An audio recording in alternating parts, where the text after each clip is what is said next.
Энэ улсад хоёр Монгол байна. Нэг Монгол боломжийг бодит үйл хэрэг болгон бүтээдэг. Нөгөө Монгол боломжийг харсаар суугаад алддаг. Надад боломж өгвөл би харуулъя гэх Монгол байхад эхлээд чи өөрийг нь харуул гэх монголч бас байна. Би л болж байвал бусдын ч яамай гэх аминч Монгол байхад олны хэрэг битвэл минийг ч бас бүтнэ гэдэг тэнгэр Монгол бас байна. Алс ирээдүгэн боддгүй Монгол байхад ирээдүйн төлөө өнөөдөр гიშгэх мөрөн хардаг монголч бас байна. Нэг Монгол найддаг, нөгөө Монгол бүтээдэг. Бүтээдэг Монгол урагшилдаг. Найддаг Монгол хоцордог.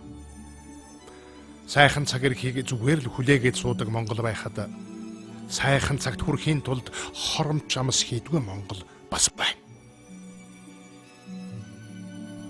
Гэвч цаг цагаараа байдгүй. Шин салхи сэвэлзэж байна. Өдөр ирэх тусмал монголчууд хөгжиж, найддаг Монголоос бүтээдэг Монгол болон өөрчлөгдөж байна. Хэн ч биднийг анзаараагүй байхад чимээгүйхнээр энэ оронд шинэ Монгол төрсөн. Дэлхий иргсээр амьдрал үргэлжилсээр монголчууд бидний итгэл айдас болгоомжоос хавьгүй илүү түүхийн хуудас шинэ Монголын хөгжил дэвшил их бүтээн байгуулалтаар баяжиж дэртэх Чингисийн Монголын амжилтын их давалгаа эргэн төрж түүх эргэлээ.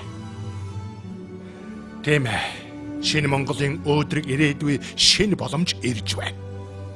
Харин энэ цаг үед найддаг Монгол урдын янзааран үлдэж, бүтээдэг Монгол шинэ амьдралд итгэл төгс зоримог хараад өөрчлөлтийн цаг айсвэ гэж өөртөө чангална.